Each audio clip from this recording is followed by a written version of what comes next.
It starts in absolute silence. A man, maybe 45, maybe 50, sits alone in the ruins of a monastery buried deep in the Alps. Outside, snow is falling. Inside, there is no heat, no light, no noise, just the echo of breath and thought. He hasn't spoken to anyone in 9 days. His phone is locked away. His routines are shattered. His identity, his job, his relationships, everything that used to define him is gone. Not because he's lost it, but because he walked away from it. And in this void, something ancient begins to speak.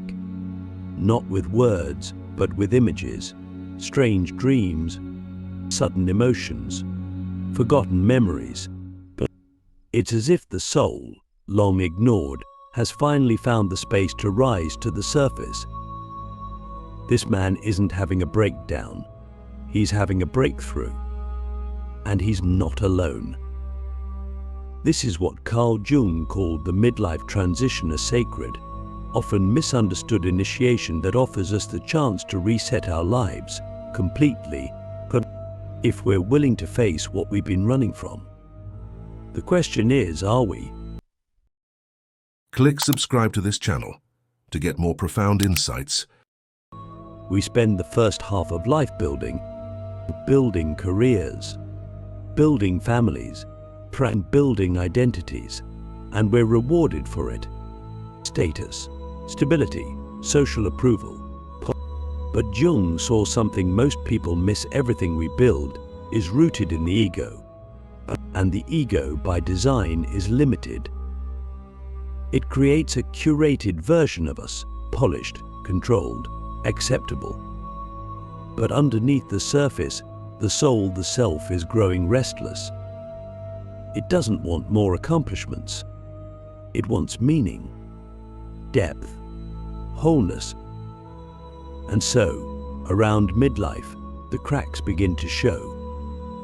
The job that once thrilled us begins to feel hollow. The relationships that defined us begin to feel distant. The goals we chased begin to seem absurd. And somewhere in the middle of all this, we wake up one day and ask, is this it? Is this what I built my life on? This is the moment most people panic. They buy a new car. They find a new partner. They change careers. They double down on distractions. But the truth is, the crisis isn't out there, it's inside. It's the psyche demanding evolution. Jung believed that midlife is not a decline.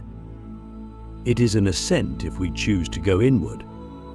He called it the individuation process, the journey of integrating the unconscious, confronting the shadow, and discovering the self. It's not therapy. It's not self-help. It's a complete reconfiguration of our identity from the inside out. And it begins with surrender. Surrender doesn't mean giving up. It means letting go of who we think we're supposed to be so we can become who we actually are. That's terrifying, because it means stepping into the unknown. It means facing the parts of ourselves we've avoided for decades. The regrets, the trauma, the unfulfilled dreams, the shame, the rage, the longing. But Jung taught that these aren't obstacles, they're keys. Each one is a fragment of the soul we abandoned to survive in a world that only accepts certain versions of us. And now, in midlife, we are being asked by the psyche, by the self, to go get them back. Think about this. What if your discontent isn't a problem, but a message? What if your anxiety, your boredom, your restlessness is actually your soul trying to get your attention? What if the life you've built is too small for who you're becoming? And what if the only way forward is through the very things you've been avoiding? Jung didn't just theorize this, he lived it. After his break with Freud, he entered a terrifying inner descent. He withdrew from the world. He dialogued with inner figures. He drew mandalas. He recorded visions. He created the Red Book not as art, but as survival. He wasn't going crazy, he was going inward. And what he discovered was revolutionary. The unconscious is not a dark, chaotic void. It is a source of wisdom, creativity, and transformation. But only if we're willing to meet it on its own terms. That's why the perfect midlife strategy isn't about fixing your life, it's about facing your soul. It's about creating space for the unconscious to speak. And that means silence, solitude, reflection.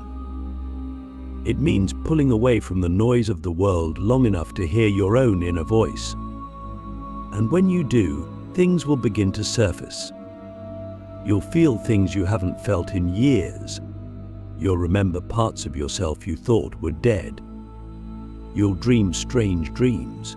You might feel like you're unraveling. But this isn't the end, it's the beginning. You're not falling apart, you're falling inward. And here's the truth, most people won't do this. They'll resist, they'll distract, they'll numb. Because the ego is terrified of losing control. But if you're watching this, if you've made it this far, then maybe you're ready. You're ready to go beyond the surface, ready to ask the deeper questions, ready to let go of the lie that your worth is in your productivity, your appearance, your achievements, ready to reclaim the parts of your psyche that have been waiting patiently in the dark. Ask yourself this, what have I outgrown, but keep clinging to out of fear? What part of me have I silenced to be accepted?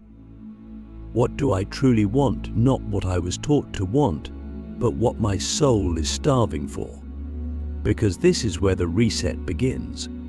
Not with a new plan, but with a new presence. A willingness to meet yourself, not the ego self, but the whole self. That means facing the shadow. Jung taught that the shadow contains everything we've disowned. And most of us project it onto others, living in perpetual conflict.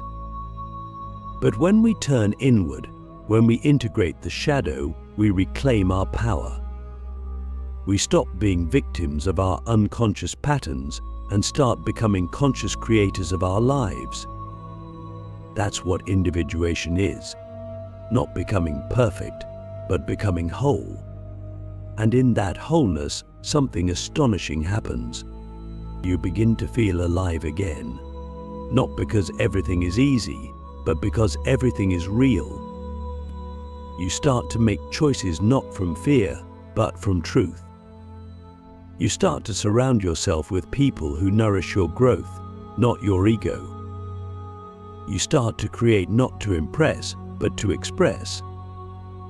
You start to live not for the image, but for the experience. And slowly, the life that once felt too tight begins to expand. You find yourself doing things you thought were impossible, saying things you never had the courage to say, becoming someone you always sensed was in you, but never had permission to be. This is the gift of midlife, not a crisis, but a calling. A sacred invitation to go deeper, to get honest, to get free. But only you can answer it. No one can do it for you. You must choose the descent, choose the silence, choose the uncomfortable truths. And in doing so, you choose your soul. You choose yourself. And maybe, just maybe, you'll walk out of that monastery, or that cave, or that quiet room in your house where you finally sat still long enough to hear yourself think, with tears in your eyes and a fire in your chest. Because now you remember who you are. And now you can finally begin to live a life that is not a performance, not a survival mechanism, but a sacred expression of your deepest truth. You walk back into the world differently. Not because the world has changed, but because you have.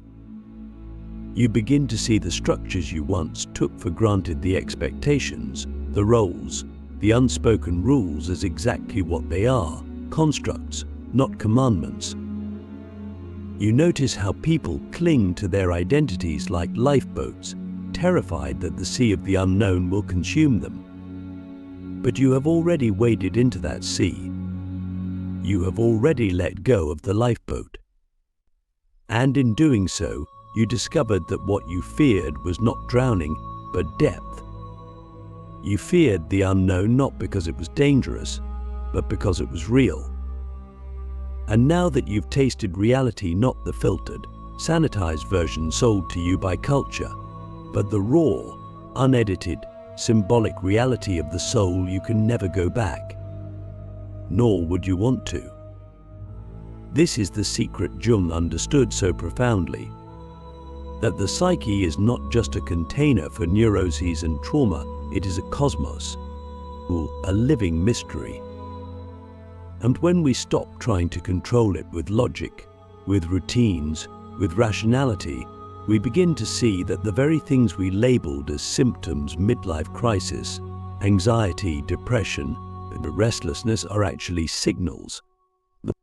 They are the psyche speaking in code, trying desperately to get our attention, trying to tell us the life you are living is too small for the soul inhabiting it.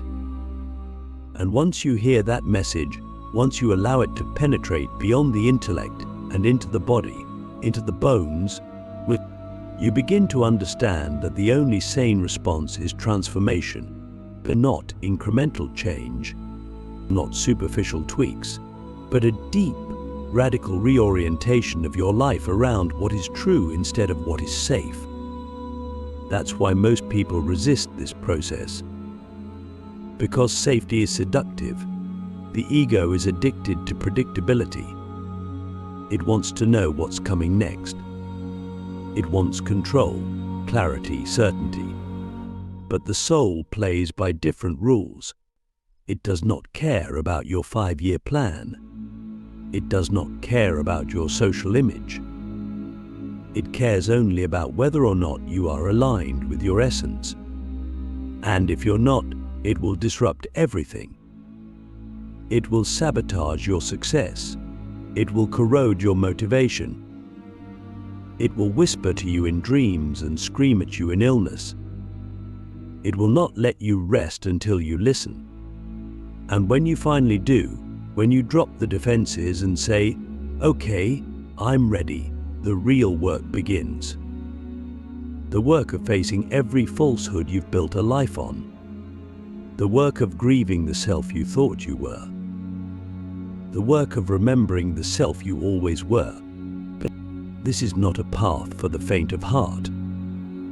It is not a weekend retreat. It is not a productivity hack. It is a descent into the underworld of your own being. You will lose things, people, status, comfort, the illusion of control. But in their place, you will gain something infinitely more valuable, freedom. Not the freedom to do whatever you want, but the freedom to be exactly who you are. That kind of freedom is terrifying at first, because it comes with responsibility. No more excuses, no more hiding, no more blaming others for the life you're not living. Just you, your soul, and the truth. And the truth is this: your midlife is not a breakdown. It is a breakthrough. It is the psyche's way of saying, we've done the first half. We've built the ego. Now it's time to go deeper. Jung believed that the first half of life is about differentiation, becoming someone. But the second half is about integration, becoming whole. And that integration cannot happen while we cling to the old definitions of success, identity, and worth. It only happens when we let the old die so that something new can be born. And yes, there is grief in that death. But there is also grace.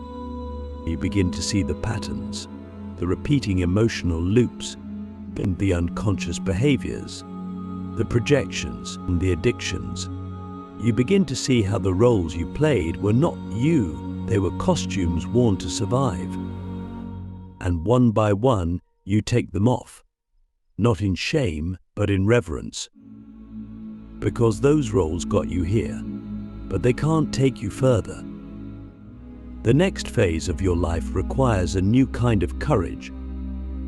Not the courage to conquer the world, but the courage to face yourself, all of yourself, the light and the shadow, the joy and the pain, the divine and the human. And in doing so, you become dangerous, not in the violent sense, but in the real sense. You become someone who cannot be manipulated because you know your own shadow. You become someone who cannot be seduced by superficiality because you've tasted the depth. You become someone who does not need to prove because you are rooted in presence. And this presence is magnetic. People feel it. They don't know why, but they are drawn to you because you are not performing. You are not pretending. You are being. And being, in a world addicted to becoming, is revolutionary. But it doesn't end there. Because once you begin to live from the self, you become a carrier of transformation. Not by preaching, not by fixing, but by embodying. But your very presence becomes an invitation, or a mirror, a question, and people begin to awaken around you not because you told them to, but because your authenticity gives them permission to explore their own. This is how the world changes, not through mass movements or grand declarations, but through individual awakenings that ripple outward in invisible waves. So ask yourself, right now, what have I been avoiding that I know I must face? What truth have I buried beneath success, distraction, or fear? What would it look like to stop running and start listening? Because this is your chance, not just to change your life, but to reset it, to return to the source, to align your outer world with your inner truth. And when you do, you'll find something astonishing. Life begins to support you in ways it never did before. Synchronicities multiply, opportunities arise, relationships deepen. Not because the universe has changed, but because you have. You are no longer split. You are no longer at war with yourself. You have returned to center, to essence, to self. And from that place, everything becomes possible. Not easy, not predictable, but possible. Because now, you are not moving through life as a role, you are moving as a soul. A soul that has faced itself and come out the other side with fire in its eyes and love in its bones. A soul that is no longer afraid to live truthfully, even if that truth costs everything. This is the ultimate life reset. Not a change in circumstance, but a change in consciousness. And it is available to you right now. Not tomorrow, not next year, but in this moment. If you're willing to turn inward. If you're willing to let go. If you're willing to remember who you are beneath the noise. So ask yourself again, what am I waiting for? You're not waiting for the world to change. You're not waiting for the right time. You're not waiting for permission. What you're really waiting for is the courage to confront yourself, to step into the fire of transformation that midlife so urgently offers. You may have spent decades mastering the outer world, building businesses, raising families, collecting achievements, but the real mastery begins when you turn inward. Carl Jung didn't offer a formula or a shortcut. He offered a mirror. And when you finally dare to look into that mirror without flinching, without turning away, you begin to see the truth. Your life is not broken, it's unfinished. What you've built so far is just the scaffolding. The real architecture of your soul begins now. And here's where it gets real. The reset doesn't happen in a flash of insight. It happens in the slow, disciplined, uncomfortable process of deconstruction and reassembly.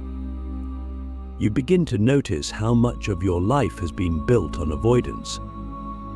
How many of your habits are there to distract you from feeling? How many of your goals were designed to protect you from the fear of being ordinary? But ordinary is not the enemy. Ordinary is where the sacred lives. When you begin to see your morning coffee, your walk to work, your conversations, your silence, as part of a larger symbolic movement of the soul, but you no longer need to chase the extraordinary. You become extraordinary by living authentically. And authenticity is not just a buzzword. It's a discipline. It's the willingness to say no when you used to say yes to please others. It's the courage to speak truth even when your voice shakes. It's the decision to stay present when every part of you wants to escape. And slowly, the layers begin to fall away. The false smiles, the strategic silences, and the curated identities. And what remains is raw, wild and real. You, not the version of you that succeeded, not the version of you that others loved, but the version of you that is. The version that was buried beneath years of adaptation and compromise. And that version of you begins to create. Not just art or work, but a new life. A life that doesn't look like anyone else's. A life that is not optimized for approval, but for meaning. You might move to a new place. You might leave a career. You might write that book, start that project, speak that truth you've been silencing for decades. Not because you need to prove anything, but because you can no longer not do it. The inner pressure becomes too strong. The self demands expression. And when you finally yield to that demand, life becomes a sacred act. Jung believed that every human being has within them a blueprint, a pattern of wholeness that the ego cannot see, but the self is always moving us toward. This pattern is not linear, it's not logical. It often looks like chaos, like failure, like loss. But if you stay with it, if you trust it, it reveals itself as the very thing your ego was searching for all along. Connection, depth, meaning, and most of all, authenticity. Not the performance of being real, but the embodiment of it. Imagine waking up each day not with anxiety about your to-do list, but with reverence for the unfolding of your soul. Imagine meeting your challenges not as problems, but as invitations. Imagine looking at your relationships not as attachments, but as mirrors reflecting back the parts of you that are ready to be seen. This is not theoretical. This is what happens when you reset your life from the inside out.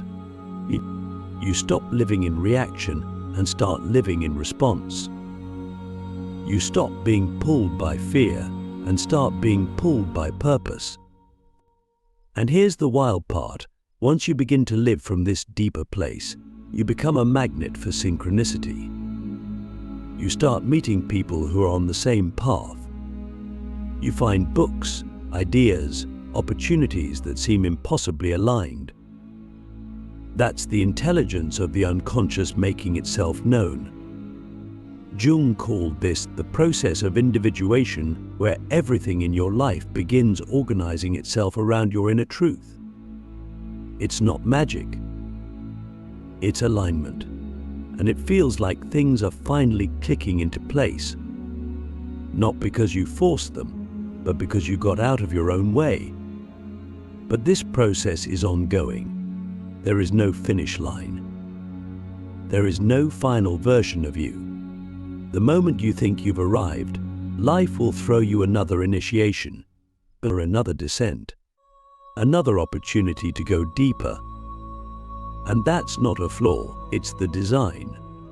Because the soul is infinite. The self is always expanding. Your truth is not a destination. It's a living, breathing conversation with the mystery of existence. So you begin to live differently, slower, deeper, more attuned. You stop rushing. You start listening.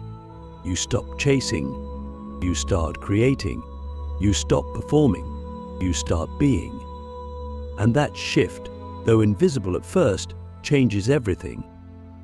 You feel it in your body, in your breath, in your relationships, in your choices. You are no longer trying to live someone else's life better than they can. You are inhabiting your own life fully, unapologetically, exquisitely. And that's when the paradox reveals itself. The more you surrender, the more powerful you become. The more you let go, the more whole you feel. The more you face your fear, the more freedom you receive. This is the alchemy of the soul, the transformation of suffering into wisdom, of confusion into clarity, of ego into essence. And so here we are, at the edge of the old life, looking into the unknown, and the question is not, what will happen if I take the leap? The real question is, what will happen if I don't? What will happen if you keep pretending? If you keep numbing? If you keep living a life that looks good on the outside but feels dead on the inside? What will you miss? Who will you become? Or more hauntingly, who will you never become? Carl Jung didn't offer us comfort. He offered us confrontation, the confrontation with the depths of our own psyche, with the parts of us we'd rather not see, but must face if we want to become whole. And in that confrontation, we find not just suffering, but salvation. Not just darkness, but light. Not just endings, but beginnings. So this is your moment, your invitation, your door. You don't need to have all the answers. You don't need to be ready. You just need to be willing. Willing to stop running. Willing to turn inward. Willing to listen. Willing to begin. Because underneath all the roles, all the expectations, all the strategies and stories, there is a quiet voice that has never stopped whispering. A voice that says, come home. Come back to yourself. Come back to your truth. Come back to the mystery you were born to embody. And if you answer that voice, if you take one step into the unknown, life will meet you there. Not with guarantees, but with meaning, with beauty, with soul. That is the instant life reset. That is Carl Jung's perfect midlife strategy. And it's yours if you choose it.